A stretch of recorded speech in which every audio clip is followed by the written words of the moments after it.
Oui, c'est un patois, c'est un petit lac marécageux. Bon, ben, ça veut bien dire ce que ça veut dire. On a commencé à entendre parler de tourbière, clairement au moment de la réserve. Nous, on parlait toujours de l'étang de Machet. On parlait surtout de la forêt tout autour. Et puis, donc des pâturages. Aussi, on fauchait, hein, Machet. À la fois, on portait le foin sur le dos. Et à la route des Américains, chaque fois qu'on y passe, il y avait une feigne, on fauchait, on portait l'herbe toute verte sur la route et on fanait sur la route pour qu'elle sèche plus vite.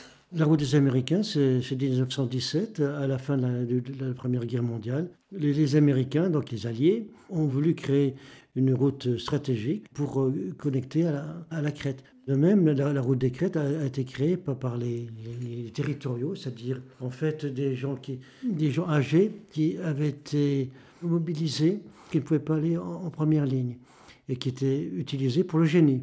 D'où le chemin du génie. Le chemin du génie notamment. Génie militaire. Voilà.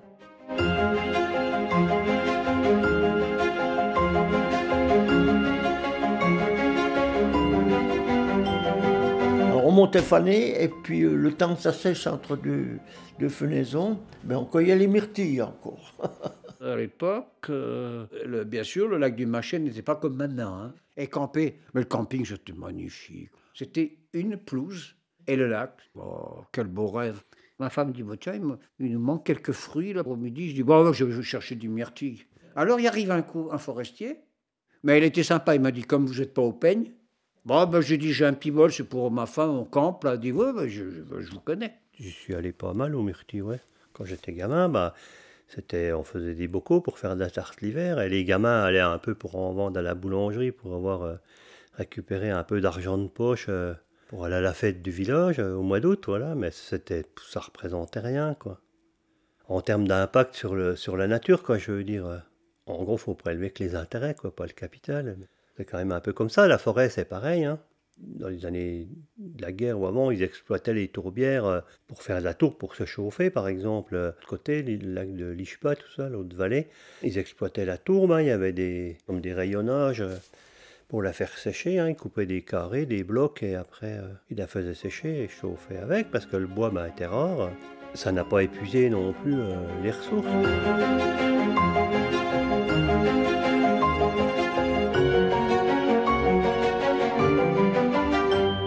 Je n'ai pas connu mon arrière-grand-mère, mais bon, à l'ouest, c'était une figure, tout le monde l'a entendu parler de la Céline, c'est sûr que. Elle s'était retrouvée veuve avec des enfants et tout, il n'y avait pas d'aide dans ces moments-là. Elle allait à la chasse. Par exemple, elle chassait le renard pour vendre les peaux, parce que les peaux, dans ces temps-là, les fourrures, ça faisait de l'argent, quoi. Et les bouchers lui montaient des tripailles de bestiaux qu'ils tuaient. Le soir, elle allait accrocher ça après les arbres assez haut. Et la nuit, le renard essayait de les attraper. Donc, elle avait un fusil à lunettes déjà avant la guerre. Et elle allait tuer les renards.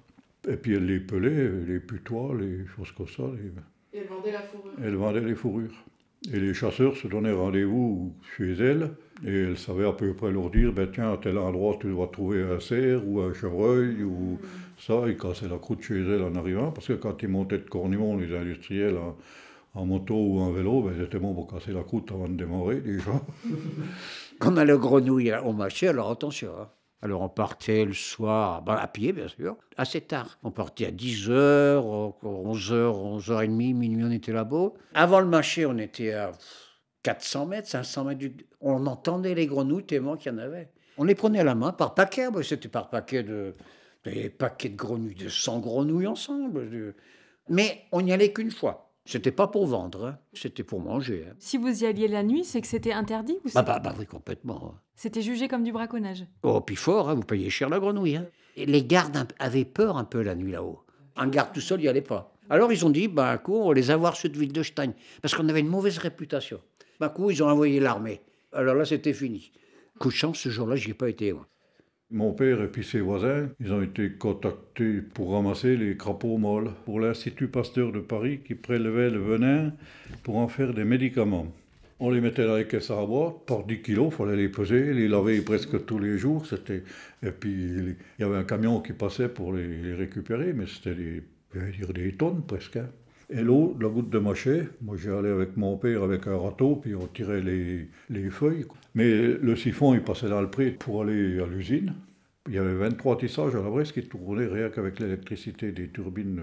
Quand ils pouvaient travailler avec l'électricité fabriquée avec de l'eau, ça coûtait rien. Les siphons sont encore sous terre, hein, je pense que les machines sont encore là.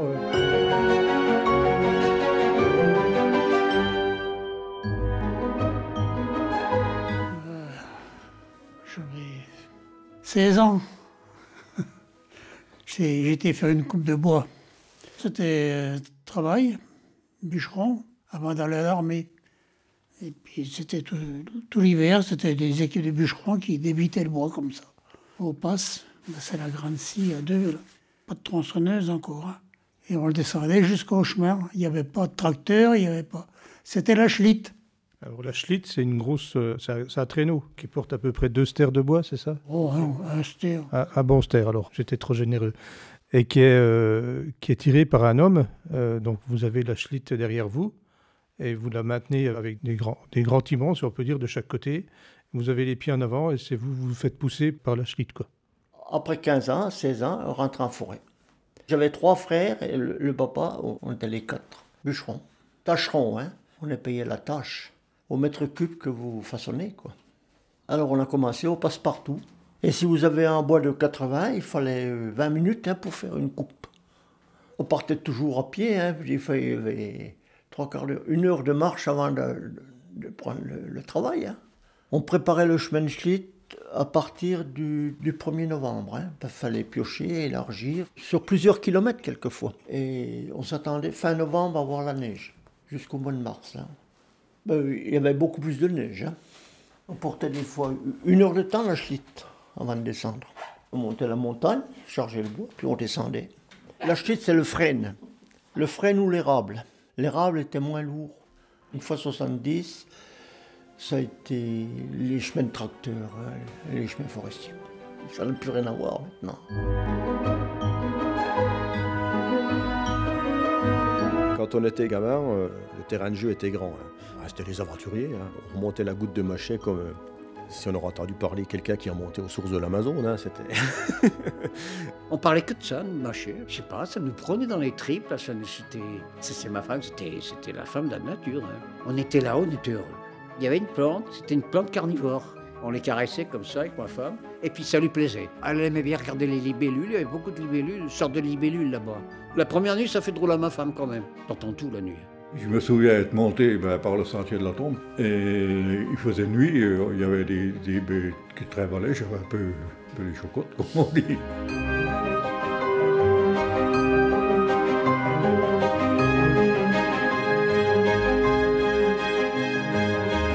Par l'eau, je suis attiré par ce qui vit dans l'eau, j'aime bien.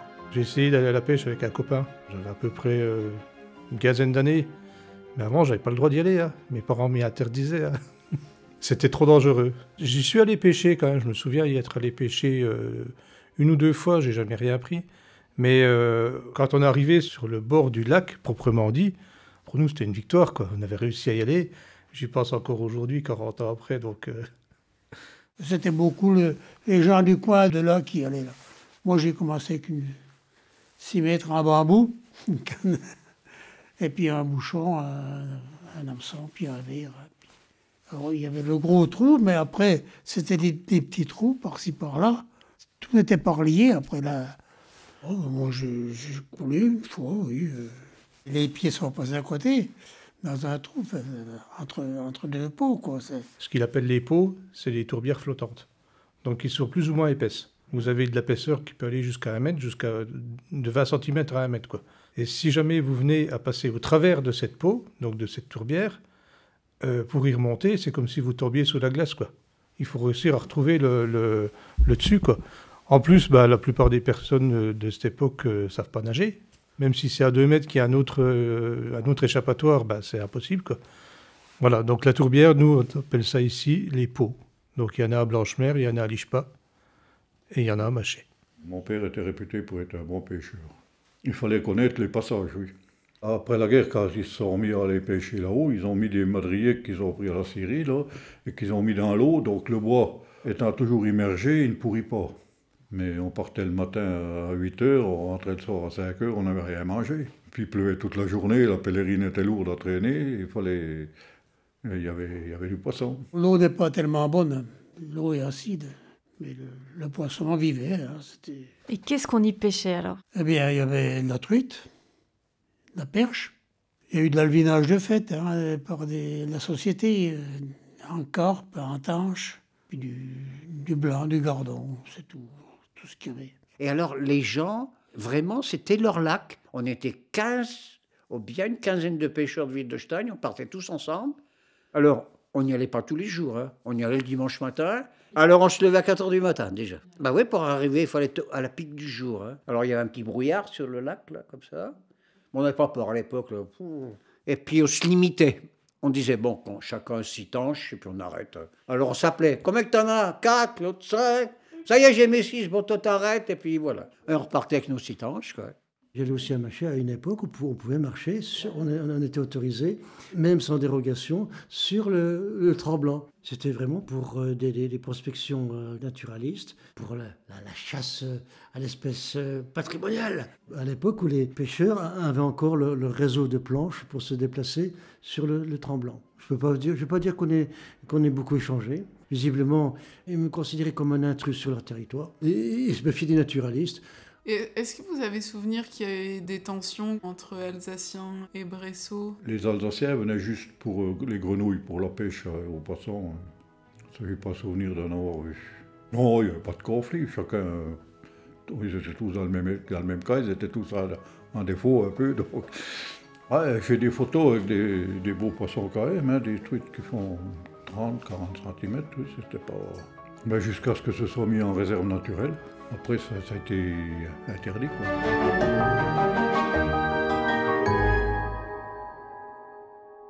Après la guerre, la régie municipale d'électricité de la Bresse a créé plusieurs barrages.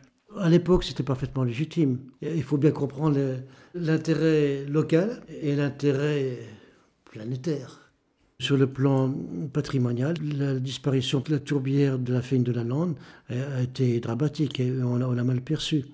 Il y a une levée de bouclier des naturalistes locaux, des associations de protection de la nature et puis des scientifiques et qui avaient inventorié ces sites-là. La tourbière de la Feigne de la Lande a été le facteur déclenchant avec des mesures compensatoires qui ont abouti à la création des réserves naturelles de Maché, du Grand Ventron et de Tannégaison du Fin. Pour parler franchement, fin des années 80, quand c'est arrivé là, il n'y a pas beaucoup de gens qui ont été contents de voir arriver une réserve là-haut. Les instances environnementales sont arrivées, on a parlé du tétra, on a parlé de la tourbière, de la drosera, mais on ne parlait plus du tout des montagnards.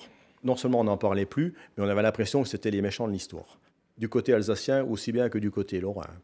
C'était un peu comme si on leur avait dit, tout ce que vous avez fait jusqu'ici, c'était pas bien. On avait l'impression qu'une grosse cloche de verre allait tomber sur la vallée de Vologne, quoi.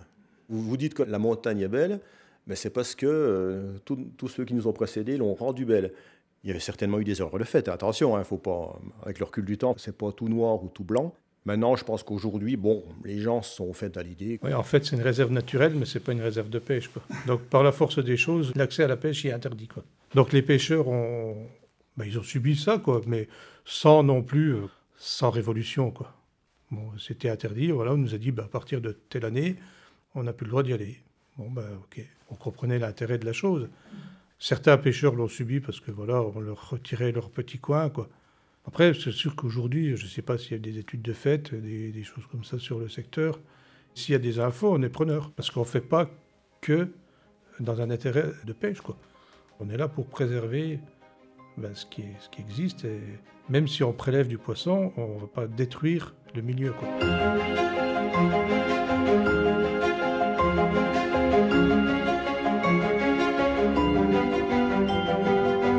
Bien la chasse, particulièrement la chasse individuelle, enfin à l'approche ou à l'affût, parce qu'on ne dérange rien. On est discret, voilà. Ici, c'est cerfs, les cervidés, les chevreuils, les sangliers, les chamois.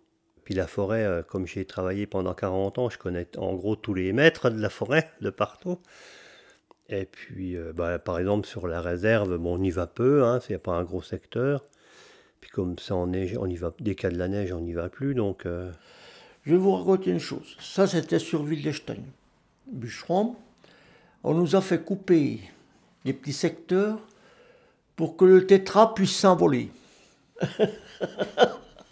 Le tétra n'a jamais attendu qu'on lui fasse une clairière pour s'envoler. Hein.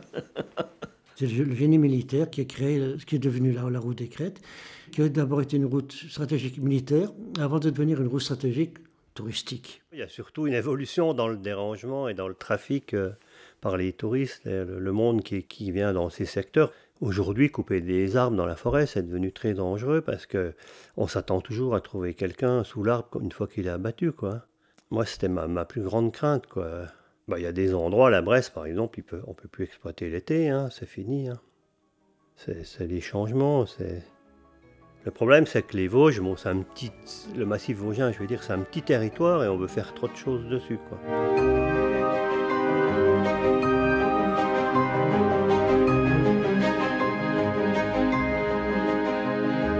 Qu'est-ce que vous observez au niveau de la faune et de la flore qui changent? De tout. Je me rappelle à Wildestein, il y a 50 ans, quand il pleuvait un peu, il y avait ces salamandres dans les noirs, là, et puis qu'ils ont des parures jaunes comme ça. Ça, on n'en voit plus. Il y a beaucoup d'insectes qui ont disparu aussi. En forêt, j'appelais les oiseaux. Hein. Alors, les petits oiseaux, ils croyaient que c'était un autre oiseau qui était pris par la buse ou par... Mais il y avait des oiseaux partout dans la forêt. L'année dernière, j'étais au CEP et j'ai plus entendu un seul oiseau. Qu'avant, c'était plein d'oiseaux dans la forêt. Quand j'ai commencé, il fallait ratisser quasiment la forêt, brûler toutes les branches, enfin tout nettoyer. Aujourd'hui, tout est laissé au sol. Puisque le bois, il pourrit, ça refait de l'humus, ça reparticipe à la régénération de la forêt, quoi. Et puis avant, en plus, il y avait beaucoup de gens qui faisaient du bois, leur bois de chauffage, qui récupéraient un peu les restes sur les coupes. Hein.